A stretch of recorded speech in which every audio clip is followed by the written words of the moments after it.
এখন তোমরা স্ক্রিনে দুটো মহিলাকে দেখতে পাচ্ছ। এই দুটো মহিলাকে ভালো করে দেখো, একটা মহিলা রান্না করছে আর একটা মহিলাও রান্না করছে।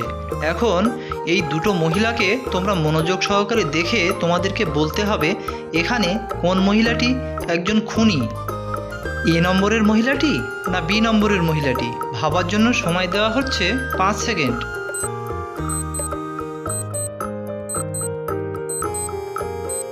কি বন্ধুরা, উত্তরটি কারা কারা জানো কমেন্টসে লেখো। যারা জানো না তাদেরকে আমি বলে দিচ্ছি। কিন্তু বন্ধুরা, চ্যানেলটিতে নতুন হয়ে থাকো তাহলে একটা সাবস্ক্রাইব করো প্লিজ। পাশে থাকো, বেল আইকনটা টাচ করে নোটিফিকেশনটা অন করে দিও। এখানে এই এ নম্বরের মহিলাটি একজন খুনি, কারণ দেখো যেখানে রান্না করছে তার পাশে অ্যাসিড পড়ে আছে।